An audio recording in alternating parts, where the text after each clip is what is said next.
कहूँ दिखा मम्मा काज। बिस्मिल्लाहिर्रहमानिर्रहीम। अस्सलामु अलैकुम वरहमतुल्लाहि वबरकातहू। कैसे हैं आप सब? उम्मीद करती हूँ आप सब खैर आफियत से होंगे। अल्हम्दुलिल्लाह हम भी ठीक हैं और अल्लाह पाक हम सबको ईमान की बेहतरीन हालत में रखे, आमीन सुम्मा आमीन। तो ये है जी सुबह का टाइम और अभी ना फजर के बाद मैंने यहाँ पे थोड़ा सा गर्म पानी किया और उसमें थोड़े से चिया सीड्स डाले और अब मैं इसको ना पीने वाली हूँ।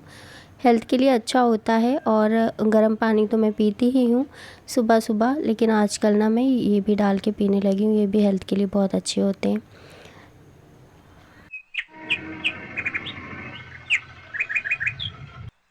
फिर अयान हारिस को स्कूल पहुँचाया और उनके स्कूल जाने के बाद ना आज मैंने जो उनके टिफ़िन में आलू के पराठे बनाए थे ना, वही घर वालों के लिए भी थोड़े से आलू के पराठे बना लिए, क्योंकि कल मैंने आलू की भुंजिया बनाई थी ना, उसी के मैं पराठे भी बना रही हूँ। अलग से मैंने मसाला नहीं बनाया था पराठों के लिए। उसी के पराठे ना बहुत अच्छे लगते हैं। भुंजिया इतनी टेस्टी लगती है कि उसके पराठे जब बनते हैं तो वो भी बहुत अच्छे लगते हैं। कई लोग अलग से मसाला भी बनाते हैं तो वो भी अच्छे लगते होंगे, लेकिन हम लोगों को ये अच्छे लगते हैं तो कौन इतनी मतलब दिक्कत करे और आलू उबाले और मसाला तैयार करे। अगर ये नहीं अच्छे लगते ना बच्चों को तो फिर मैं वो भी करती, लेकिन जब बच्चों को ये पसंद आ जाते हैं अच्छे खासे तो फिर क्या मतलब है दूसरी चीज़ करने की।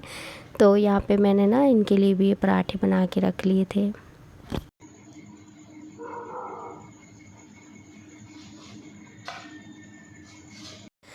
आजकल ना बाजी की जाने की तैयारी शुरू हो गई है। पैकिंग तो उन्होंने काफ़ी दिनों से करके रखी थी, क्योंकि भाईजान के आने का हो ही रहा था, लेकिन बस कुछ ना कुछ वजह से लेट होते जा रहे थे वो।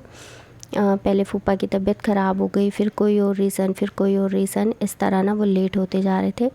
फिर फाइनली अब उनका हो गया है कि वो 1-2 दिन में आ ही जाएंगे और बाजी चली जाएंगी।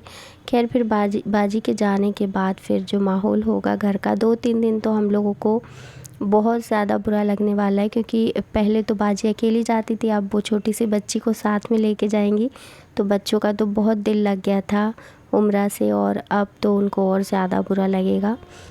खैर मैंने अल्लाह से दुआ की है, जिस तरह मुझे तकलीफ़ होती है ना जब मैं अपने घर से आती हूँ, ज़ाहिर है हर लड़की के दिल में ये फीलिंग्स होती है, और अल्लाह पाक सबकी ना इस तकलीफ़ को कम करे और सबको सब्र दे, क्योंकि माँ बाप के घर से आना ना बहुत हिम्मत की बात होती है। जाते वक्त जितनी खुशी का एहसास होता है ना, आते वक्त उतनी ही तकलीफ़ का एहसास होता है। अच्छा, आजकल देखा होगा आपने, मैं इस तरह का कोई आइटम है जिसमें मैं आजकल बहुत से काम कर रही हूँ और ये मुझे ना बहुत पसंद आया और ये बहुत जल्दी काम कर देता है। चाय दूध जो भी काम कर रही हूँ ना बहुत फटाफट से हो रहा है, और ये ना बिजली से चलने वाली चीज़ है। अब इसका मुझे एग्जैक्ट नाम तो नहीं पता क्या है, बस मैंने यूट्यूब पे थोड़ा सा सर्च किया था कि इसको चलाते कैसे हैं, और ये मैंने ख़रीदा भी नहीं है। ये अम्मी को किसी ने गिफ्ट किया था तो मैंने अम्मी के यहाँ से लेके आ गई, क्योंकि मुझे ना किचन के अच्छे अच्छे बर्तनों का बड़ा शौक़ है। और अम्मी इसको यूज़ नहीं कर रही थी, बोल रही थी मैं नहीं यूज़ करूँगी, पता नहीं कैसा चलता है, और बिजली की चीज़ों से मेरी अम्मी थोड़ी डरती भी हैं। तो फिर मैंने कहा मैं ले जाती हूँ, और जब से मैं लाई हूँ ना तो मैं बराबर इसको यूज़ कर रही हूँ और काफ़ी अच्छा आइटम है। अब ये जो भी है जैसा भी, आप मुझे कमेंट बॉक्स में बताइएगा कि ये क्या चीज़ है।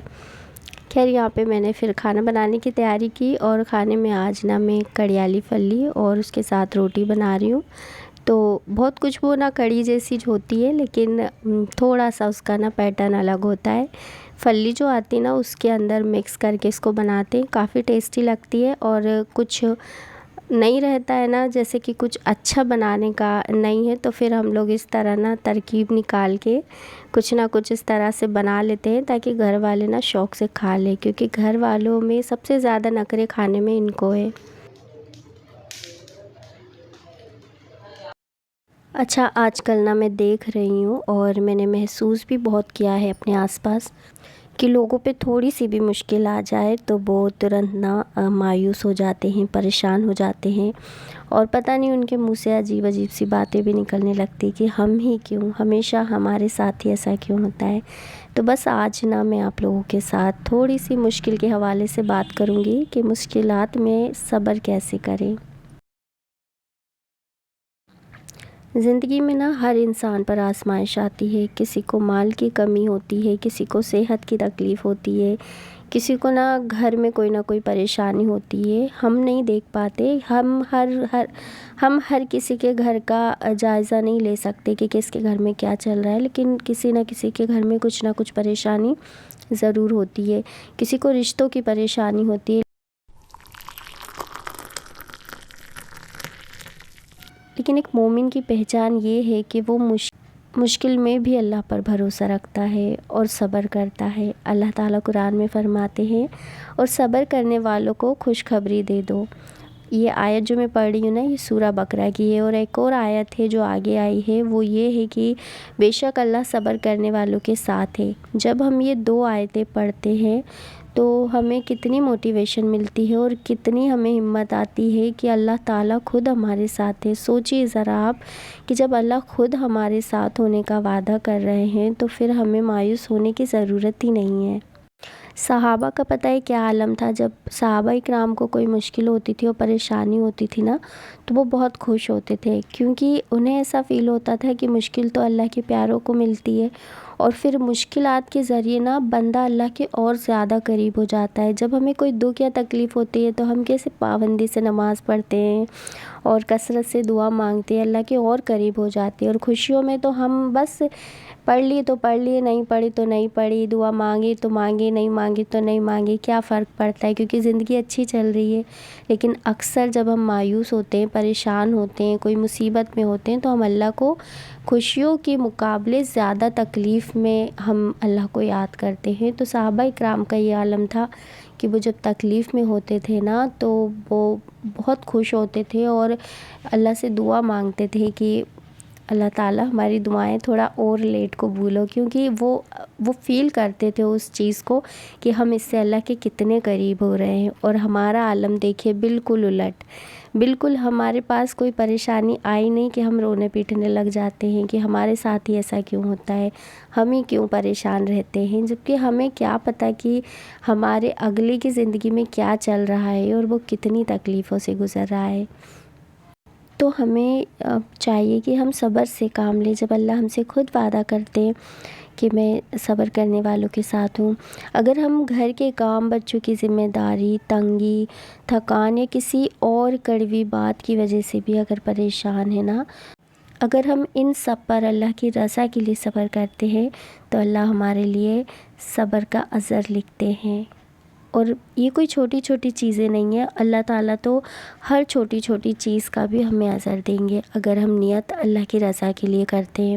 یاد رکھیے ہر مشکل ہمیشہ نہیں رہتی، اللہ تعالیٰ فرماتے ہیں بے شک مشکل کے ساتھ آسانی ہے۔ اس کا کیا مطلب ہوا؟ مشکل کے بعد آسانی نہیں ہے، مشکل کے ساتھ آسانی ہے۔ اکثر ہمیں کیا لگتا ہے کتنی بڑی مشکل، کتنی بڑی پریشانی، لیکن اس کے ساتھ ہمارے ساتھ نا کوئی نہ کوئی آسانی چل رہی ہوتی ہے، لیکن ہمیں محسوس نہیں ہوتا۔ جب بھی دل گھبرائے اللہ سے دعا کیجیے، قرآن کی تلاوت کیجیے، استغفار کیجیے اور اپنی نماز کی حفاظت کیجیے۔ اللہ ہر تکلیف کو دیکھ رہے ہیں اور اس کا بہترین بدلہ دینے والے ہیں۔ آخر میں بس اتنی بات کہنا چاہتی ہوں کہ اپنا بہت بہت خیال رکھیے، نماز کی پابندی رکھیے، کیونکہ آخرت ہم ایسے ہی نہیں بن جاتی، خود بخود نہیں بنتی۔ یہ دنیا ہمارے لیے امتحان گاہ ہے، اور اس دنیا کو بہتر ہم تبھی بنا سکتے ہیں جب ہم اللہ کی رضا کے لیے زندگی گزاریں۔ جب اللہ کے دیے ہوئے فیصلوں سے زندگی گزاریں گے نا تو زندگی بھی آسان ہوگی اور آخرت بھی انشاءاللہ بہت بہتر ہوگی۔ ہاں، اللہ کی رضا کے لیے جینے میں نا تھوڑی سی مشکلوں کا سامنا تو کرنا پڑے گا، یہ آسان نہیں ہے لیکن یہ مشکل بھی نہیں ہے۔ ہم جب اللہ کے لیے کوئی چیز کی قربانی دیتے ہیں نا تو پھر اللہ بھی ہمارے لیے کوئی نہ کوئی راستے نکال دیتے ہیں۔ اور بس یہی میرا آج کا ویڈیو تھا جو میں نے آپ لوگوں کے ساتھ شیئر کیا۔ ڈیلی روٹین کی ویڈیو ہوتی ہے میری، لیکن اس کے ساتھ ساتھ نا میں اپنے دل میں جو بھی اچھی بات ہوتی ہے وہ شیئر کرنا پسند کرتی ہوں، تو وہ میں کر لیتی ہوں۔ خیر، ملتے ہیں انشاءاللہ اگلے ویڈیو میں۔ اپنا بہت بہت خیال رکھیں۔ السلام علیکم ورحمۃ اللہ وبرکاتہ۔